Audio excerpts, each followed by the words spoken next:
Donc le photolangage, c'est un panel de photos qui va servir à vous exprimer sur votre ressenti après 3 mois de cellule. Donc ce que je vais faire, je vais vous inviter à aller choisir tout le monde une photo qui correspond à l'état d'esprit dans lequel vous êtes maintenant, après 3 mois de cellule de reconversion. Faut la prendre ou tu la prends et tu retournes avec ce qui te parle? Vacances, marché.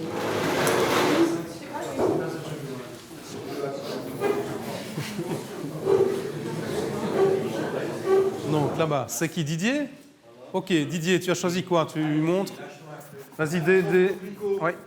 Ok, chante complico. Un nouveau départ. On était dans une entreprise. On a fait énormément d'années en pause et tout. L'occasion d'avoir un nouveau projet. Ok. Voilà. Et par rapport à ton nouveau projet, tu as su avancer via les cellules? Ben, heureusement qu'il y a une cellule parce qu'on ne sait pas où on va. Donc ici, grâce à la cellule, ils donnent des jalons qu'on sait suivre. Ok. Et beaucoup de gens sont là pour vous aider pour le futur projet. Je suis content qu'une cellule existe parce qu'autrement, je ne sais pas où je serais. Je sais pas.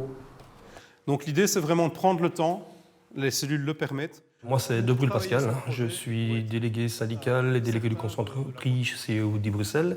J'ai commencé ma carrière en 98. Je suis rentré sur les chaînes de production au niveau du montage. Après 3-4 ans, les premières élections, j'ai décroché mon premier mandat de suppléant syndical et avec le temps, j'ai pris un mandat effectif pendant presque 25 ans maintenant. On s'attendait en effet à une restructuration, à une perte d'effectifs, mais en aucun cas à l'annonce qu'on a eue. Ils nous ont donc réunis en début juillet, un conseil d'entreprise extraordinaire où déjà une bonne partie des collègues n'étaient plus là, en congé, rien n'était prévu. Et là, un conseil d'entreprise qui a démarré à 18h, si mes souvenirs sont bons, on nous annonce qu'on lance le plan Renault avec une intention de fermer l'entreprise pour fin 2025, pardon. C'est vraiment une douche froide, c'est des collègues qui vous appellent, qui sont en pleurs parce qu'ils ne se rendent pas compte de la situation. On perd vraiment pied, on n'arrive pas à gérer, on ne comprend pas ce qui se passe. On a reçu des informations comme quoi il y avait un avenir, et là, subitement, il n'y a plus d'avenir, il n'y a plus rien. Ils lancent des procédures loi Renault, ils veulent discuter tout de suite des procédures de licenciement. C'est vraiment la douche froide pour tout le monde. Quand je suis rentrée chez Match, je travaillais en magasin et à plusieurs rayons. Donc poissonnerie, traiteur. Et après, comme j'étais quelqu'un qui ne me laissait pas faire, le directeur m'a dit « Toi, tu devrais être délégué syndical ». Eh bien, il m'a pris, je l'ai pris au mot. Et voilà, j'ai fait mon parcours de 25 ans dans le syndicat. Et quand on a, le 23 septembre 2023, on nous a annoncé la fermeture de Match, et ce match, eh bien, on a fait les négociations, bien sûr. Et au mois de janvier 2024, j'ai terminé mon contrat chez Match, j'ai été licenciée. Et au 1er février, j'étais au CEPAC comme accompagnatrice sociale. C'est quoi être accompagnateur social au quotidien ? Alors, au début, c'est surtout rassurer les différentes personnes qui perdent un peu pied. Ils arrivent, ils voient quand même des gens qu'ils connaissent, avec qui ils ont déjà eu des rapports dans l'entreprise. Donc ça leur permet déjà de ne pas être totalement perdus. Et de là, petit à petit, dans les collectifs, on leur fait comprendre qu'ils ne sont pas responsables de la situation. Ce sont des victimes qui ont été licenciées. Ce n'est pas de leur faute, c'est l'entreprise les a mis dehors. C'est vraiment une reconstruction de la personne. On a des gens qui rebondissent très très vite et qui redémarrent assez rapidement. On a encore des personnes, j'ai un exemple hier d'un collègue qui, ici dans la salle, avait la larme à l'œil. Et il ne comprend toujours pas pourquoi, après 27 ou 28 ans de carrière, il se retrouve ici autour d'une table à devoir chercher un travail.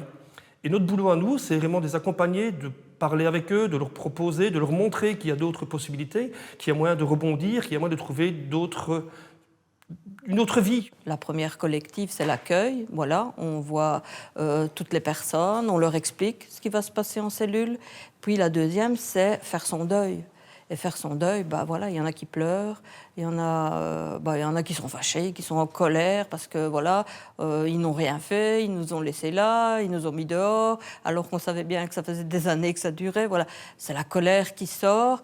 Mais bon, dans les collectifs, on leur apprend on leur dit ce qui va se passer, que voilà, la colère elle est là, parfois ça redescend, parfois ça remonte, et qu'il faut un certain temps pour faire son deuil. C'est comme quand on perd une personne, c'est la même chose. Donc moi, c'est Yasmine, je suis accompagnatrice sociale et pédagogique et ma formation est psychologue clinicienne. Être victime d'un licenciement, c'est pas simplement une perte de revenus, c'est également une perte d'identité, une perte de sens, mais également une perte de confiance en soi. C'est vécu par certaines personnes comme un deuil, avec un processus de deuil. Il faut savoir accepter, il faut savoir avancer. Il y a la tristesse, il y a beaucoup de colère. Ils ont perdu leurs repères, ils ont perdu leur routine, ils ont perdu une famille également, parce que c'est ce qu'on entend souvent, hein. Le travail, c'est comme une deuxième famille. Et perdre son quotidien, on se sent perdu dans cette société, perdu dans sa vie, perdu dans son quotidien. Et on est en quête de sens, finalement. On sert à quoi dans cette société? Quelle est notre utilité? Souvent, ce sont des personnes qui sont plus âgées. On a une moyenne d'âge dans les cellules de reconversion entre 45 et 60 ans. Alors évidemment, à cet âge-là, on se pose la question, est-ce qu'un employeur voudra de moi? Comment je vais retrouver du travail? Comment je peux me former? Etc., etc.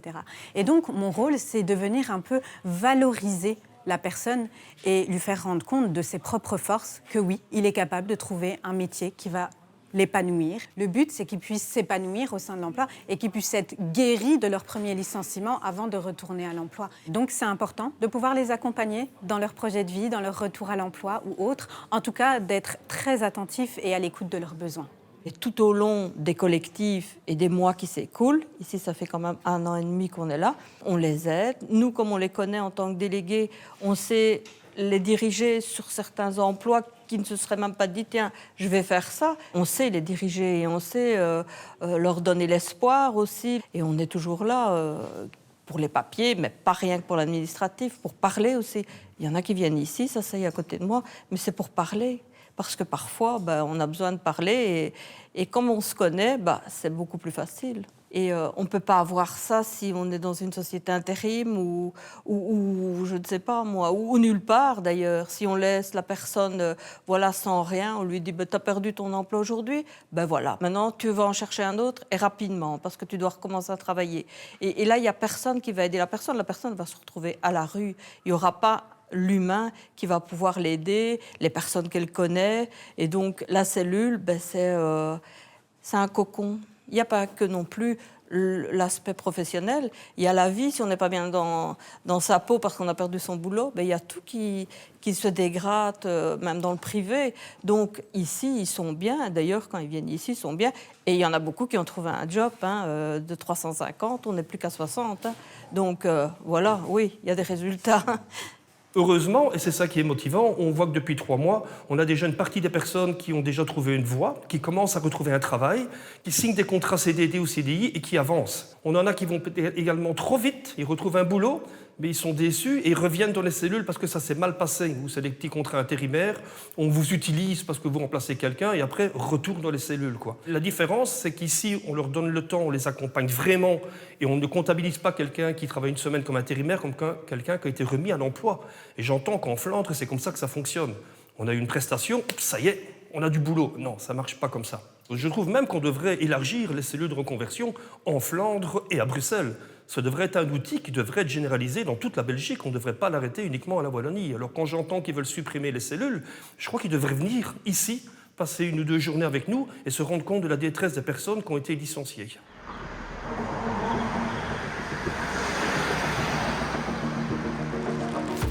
Ici, on se trouve sur la plateforme de reconversion pour la cellule de Mons et nous sommes abrités dans les locaux du Foren. Chaque année, dans les cellules de reconversion, nous accompagnons en moyenne entre 2000, 2500, 3000 personnes. Avant tout, il faut savoir que c'est un partenariat. C'est important parce qu'on a le Forum, on a le réseau et on a le CEPAC et on travaille tous ensemble. Ça veut dire que dès qu'il y a une annonce de licenciement collectif, on met le dispositif en place à la demande des organisations syndicales. Et là, tout le monde commence à se mobiliser, toute l'équipe, avec chacun ses spécificités. Ça veut dire que ça peut être une entreprise à partir de 20 travailleurs. On accompagne également des entreprises style Audi avec plus de 1000 personnes qui viennent de Wallonie. Ça va de la toute petite entreprise à la moyenne entreprise à la grosse entreprise. Moi, je suis Baudou Yannick, donc je suis accompagnateur social pour la cellule de reconversion pour Opticable, récemment en faillite. Chez Opticable, j'étais opérateur de production et délégué syndical depuis 2012 au sein de la FGTB et les métalleux. Et la faillite a été déclenchée il y a 2 semaines brutalement. Donc aujourd'hui, je me retrouve en cellule de reconversion. Sur la plateforme de Mons, en tout et pour tout, on est 6 accompagnateurs sociaux. Donc il y a moi pour mon entreprise, donc Opticable Framerie. Il y a les accompagnateurs sociaux de chez Audi Plus en attendant Cora qui va bientôt arriver, l'entreprise Yara aussi qui va arriver. Donc ça risque de se compléter malheureusement dans les mois qui vont suivre, d'où l'importance de la mise en place des accompagnateurs et des cellules. L'accompagnement des travailleurs va se dérouler en plusieurs phases et de plusieurs manières. Il y a d'abord l'aspect collectif, parce que c'est notre marque de fabrique d'avoir cet accompagnement collectif. À côté de ça, il y aura aussi des entretiens et des moments individuels pour que chacun puisse travailler son projet. Et alors, le reste de la semaine, parce que nous sommes ouverts du lundi au vendredi, là, les travailleurs et les travailleuses pourront venir en libre service, utiliser des ordinateurs, mais aussi se rencontrer. Parce que c'est cet endroit qui va remplacer, à un moment donné, l'entreprise, parce que c'est un lieu de convivialité qu'on veut également garder. Une cellule de reconversion dure 1 an, avec une possibilité de prolongation d'1 année supplémentaire. D'avoir cette année, ça permet justement aux travailleurs qui sont licenciés, mais de prendre un minimum de temps. Parce que je sais qu'on nous parle d'aller vite, d'aller vite, d'aller vite, mais un licenciement, c'est un choc. Et ce choc, il faut le temps de l'amortir. On les connaît, donc c'est des gens avec qui on était en relation quotidienne, on connaît leur parcours de vie, on connaît leur parcours professionnel, leur état psychologique et leur état physique. Donc on est les plus à même à pouvoir les aider, à les aiguiller dans les différentes recherches. Donc le but, c'est d'activer avec les services du Forum et les services de l'ONEM et les centrales syndicales pour qu'ils puissent avoir un revenu pour pouvoir s'en sortir. La première cellule est née en 1977, suite à une faillite d'une entreprise de la métallurgie dans la province du Luxembourg. Ça veut dire qu'on va bientôt fêter nos 50 ans d'existence. Ce dispositif, il est vraiment unique, parce que ni à Bruxelles ni en Flandre, il n'existe. Et même au niveau européen, on a déjà eu des contacts avec des camarades d'autres pays. Et ce dispositif n'existe qu'en Wallonie.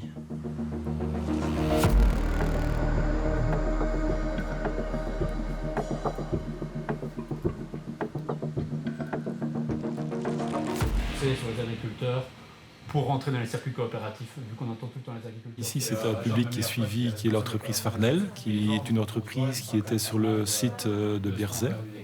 Et donc, ils sont suivis sur une collective syndicale, ou ça peut être une collective donnée par le Forum. Ici, c'est une collective vraiment syndicale, propre syndicale, qui est l'économie sociale. Donc, c'est de nouveau pour essayer de les intéresser par rapport à peut-être des endroits, des entreprises qui seraient susceptibles d'engager pour un emploi, des nouveaux emplois, en fait. C'est ça le but. On prend vraiment le temps avec eux et chacun a son rythme de dire, tiens, je vais recommencer tout de suite ou je vais prendre le temps de repartir à l'emploi. Donc, c'est ça un peu le but des cellules de reconversion. Donc ici, c'est l'espace vraiment dédié aux conseillers du Forum qui reçoivent eux également le public qui rentre dans les cellules. Ici, je vais vous montrer le bureau du responsable d'équipe.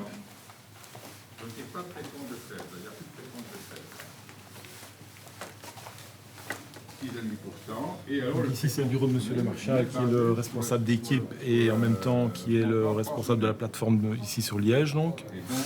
Ici, vous avez les accompagnateurs sociaux. Donc ici, c'est la partie des organisations syndicales. Voilà. Et ici, on a l'espace convivial qui est réservé au public. Et ici, ils viennent discuter entre eux, voir des offres d'emploi. Donc c'est vraiment l'endroit qui leur est dédié vraiment pour eux, quoi. Et ils peuvent entre eux faire des interactions, voir, tiens, dans telle ou telle autre entreprise, on recherche un tel profil. Donc ici, ils échangent des informations puisqu'on reçoit plusieurs publics de différentes entreprises. Donc c'est vraiment super intéressant pour eux d'avoir cette interactivité entre eux, quoi. J'ai débuté chez Macro ma carrière, j'ai travaillé 25 ans pour l'entreprise Macro. J'ai tout débuté très jeune, 18-19 ans. Puis au fur et à mesure des années, je suis rentré dans l'entreprise, j'ai eu des contrats de remplacement et puis pour finir, j'ai eu mon CDI. Donc j'ai été engagé et puis quelques années après, la déléguée principale qui allait avoir terminé, elle me dit « Chris, est-ce que ça t'intéresse de venir dans la délégation ?» Et au fur et à mesure, j'ai monté en grade, on va dire, dans la délégation pour arriver à être le délégué principal. Et par rapport aux cellules de reconversion, qu'est-ce qui s'est passé ? Il faut savoir que c'est les travailleurs qui m'ont demandé.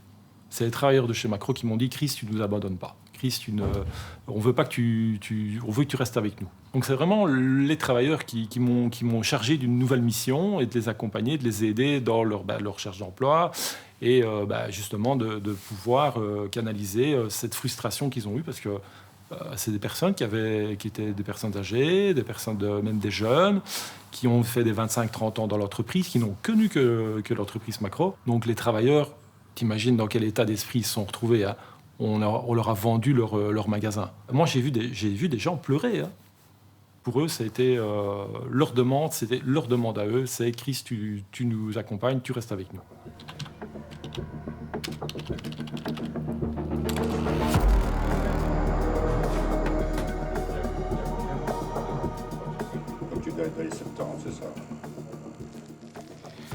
Alors moi, au départ, j'étais délégué syndical chez ArcelorMittal.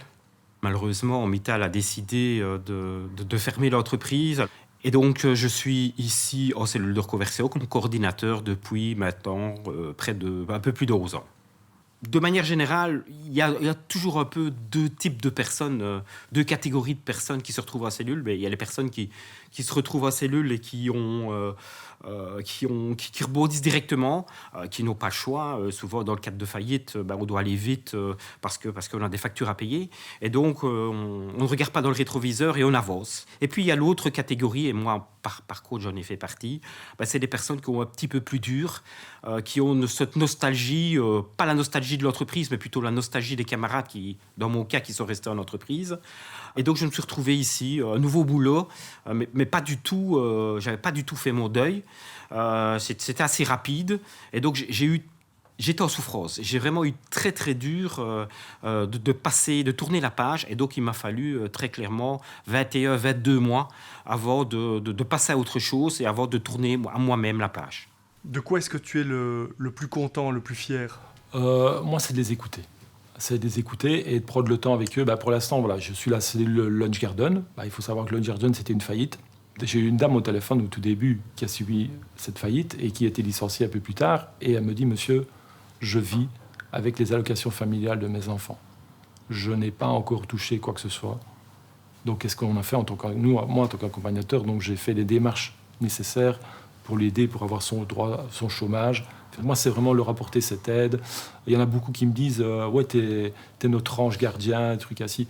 Donc voilà, il y a ce retour du public. Et moi, ce que j'aime bien, c'est qu'après de voir, ils évoluent, ils passent certains caps, mais on prend le temps avec eux. Si nous, on n'est pas là, ils sont dans la nature. Donc l'importance de cette cellule de reconversion, que les gens puissent venir dans les cellules de reconversion, qu'on puisse les écouter et les relancer vers un nouveau projet. Quand on travaille souvent dans une entreprise pendant 20, 30, 40 ans, des fois on en a un petit peu marre. Et donc on n'ose pas quitter cet emploi parce que ça fait longtemps qu'on y est, parce qu'on a peur de l'inconnu au fait. Quand on tombe en cellule de reconversion, justement, c'est peut-être le moment, l'occasion de rebondir et de repartir vers quelque chose qu'on a vraiment envie de faire et de repartir vers l'emploi tout simplement, ou peut-être tout simplement une reconversion. Les cellules de reconversion, c'est génial, honnêtement, pour faire un 180 degrés.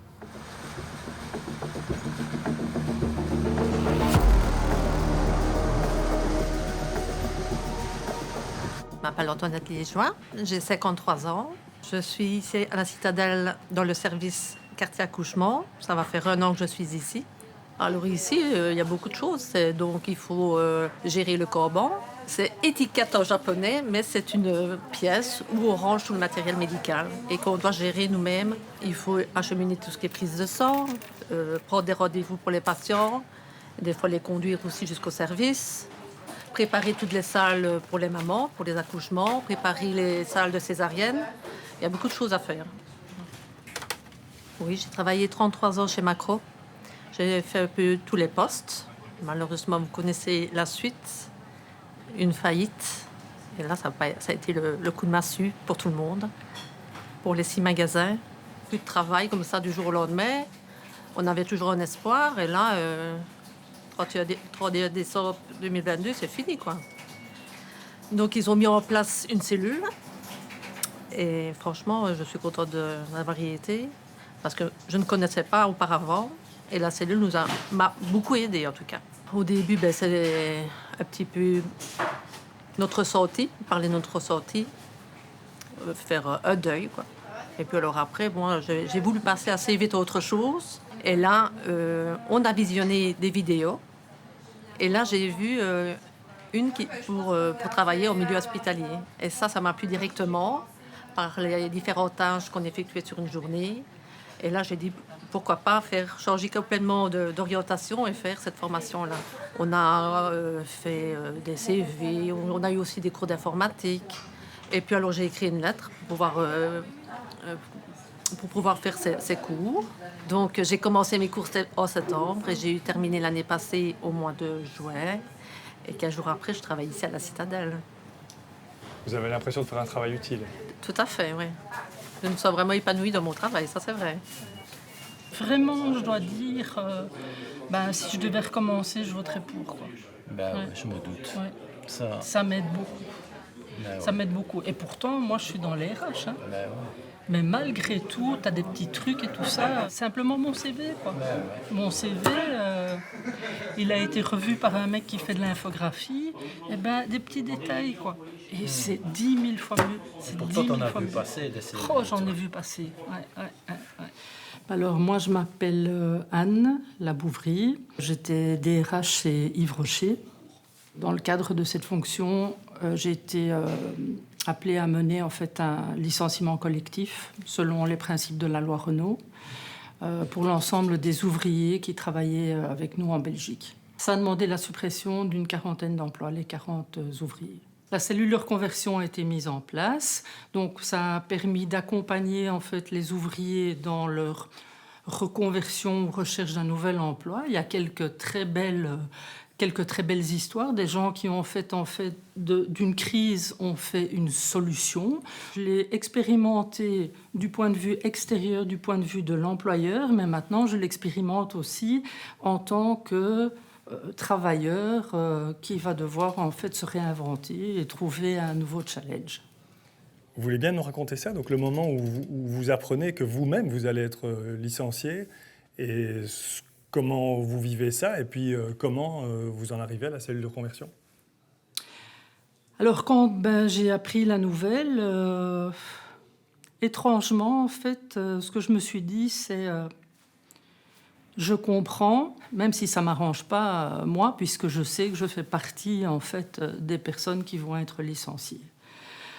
Et donc bon voilà, j'ai fait mon deuil, mais j'ai aussi essayé d'accompagner les gens comme j'avais pu accompagner les ouvriers. Et là, en fait, la différence, c'est que les cellules de reconversion, je les connaissais et que j'ai directement proposé moi-même d'intégrer en fait une cellule de reconversion pour l'ensemble des gens qui étaient licenciés, plutôt que d'avoir recours à un service de placement privé classique. On ne se sent pas seul du tout. On se sent tous ensemble dans le même bateau, comme quand on était au travail, où on essayait aussi de régler nos problèmes ensemble en tant qu'équipe. On continue à former cette équipe, avec évidemment l'apport des accompagnateurs sociaux, des partenaires sociaux. Il faut vraiment continuer dans cette voie-là et peut-être même encore plus investir là-dedans, d'autant plus que on sait qu'il y a quand même un coup près pour des gens qui ne trouveraient pas du travail dans les temps. Quel est le danger qui pèse sur les cellules aujourd'hui? Le danger qui pèse sur les cellules à l'heure actuelle, c'est la disparition pure et simple des cellules de reconversion. Depuis les élections et l'arrivée au niveau du gouvernement de la coalition MR engagée, et du ministre Géolé, il y a une remise en question des cellules de reconversion. C'est quand même aberrant parce que c'est un dispositif qui existe depuis presque 50 ans. On a accompagné depuis 50 ans plus de 60 000 personnes et plus de 600 entreprises avec des résultats qui sont plus que corrects puisqu'on est à un taux de remise à l'emploi d'environ 65% de manière constante depuis 20 ans, avec une grosse partie de CDI. Et malgré ça, ce gouvernement veut remettre en question notre dispositif. C'est des personnes qui ne connaissent pas le monde de l'entreprise, à part aller faire des inaugurations avec un verre de champagne ou alors aller couper des rubans, ils ne connaissent rien au monde du travail. Et maintenant, on vient nous dire qu'on n'est plus bon, qu'on est bon à acheter et qu'on va nous remplacer par des gens qui pensent qu'à faire que du merchandising, le pognon, le pognon, le pognon, favoriser les petits amis des agences intérimaires qui ont chacun leur petite société d'outplacement. Et demain, c'est le modèle que le MR veut nous proposer, avec l'aide des engagés, c'est de dire, ben voilà, demain, on va tout marchandiser, même l'humain va devenir une marchandise. Le nouveau gouvernement MR engagé a manifestement l'intention de flinguer les cellules, tout simplement, d'en finir avec ce dispositif. Qu'est-ce que ça t'inspire? Le dégoût. Parce qu'ils vont mettre les gens à la rue, parce qu'il n'y aura plus personne pour les aider, et ce n'est pas en les mettant dans des sociétés intérimaires qu'ils vont trouver un job tout de suite, qu'ils vont être aidés, et donc ça va être encore pire, parce que les gens vont être à la rue, et donc en plus ils n'auront plus droit au chômage après 2 ans, donc ne plus avoir de cellules, c'est vraiment abandonner les gens. Disons que pour le moment, je vais pondérer en disant que je suis en colère, mais en vérité, j'ai la haine. Parce que là, on s'attaque à un dispositif qui aide les travailleurs qui sont les plus en difficulté, les travailleuses les plus en difficulté. Fait qu'à un moment donné, quand j'entends parler de courage politique, moi, j'ai l'impression que ce gouvernement et ce ministre, c'est plutôt le gouvernement des lâches que le gouvernement des courageux. Parce que s'attaquer aux plus faibles, c'est pas du courage, c'est de la lâcheté. À ton avis, c'est quoi leur objectif quand ils disent, je parle du gouvernement MR engagé, qui veulent supprimer les cellules de conversion, c'est quoi l'objectif derrière? Honnêtement, je n'arrive pas à comprendre. Quand on voit le fonctionnement, depuis les années 70, ça fonctionne. Il y a des milliers de personnes qui ont retrouvé du boulot grâce aux cellules, à l'accompagnement. Et ces gens-là sont en train de tout détricoter, quoi. Ils veulent remettre ça dans le privé. Il faut accepter n'importe quel travail à n'importe quel prix. C'est une remise en emploi forcée, quoi. Je ne comprends vraiment pas ce genre de politique. En tout cas, toutes ces personnes qui ont voté pour eux doivent maintenant avoir une autre vision d'eux. Ça, c'est clair. Je pense qu'il y a vraiment une volonté de casser les syndicats. Puisque les cellules de reconversion, à un moment donné, c'est né à l'initiative des syndicats. Ça veut dire qu'on voit les différentes attaques sur les cellules de reconversion et d'autres dispositifs. Fait que je pense qu'à un moment donné, le contre-pouvoir dérange surtout des partis comme le MR. Et si demain, il n'y a plus de syndicats, il ne faut pas oublier tous les conquêtes et tous les acquis sociaux qu'on a eus depuis des années. Ça veut dire que demain, s'il n'y a plus de syndicats, il y a une régression au niveau des conditions de travail, au niveau des conditions sociales, et tout le monde a y perdre. Et il est peut-être temps à un moment d'y réfléchir et de relever la tête et de repartir au combat. On a été habitués syndicalement à lutter. Ce n'est pas la première fois qu'on lutte. C'est notre ADN de lutter. Ça veut dire qu'on va lutter pour que les cellules de reconversion continuent à exister. Pour nous, c'est hors de question, à l'heure actuelle, que ce modèle, qui a fonctionné depuis 50 ans, disparaisse du jour au lendemain.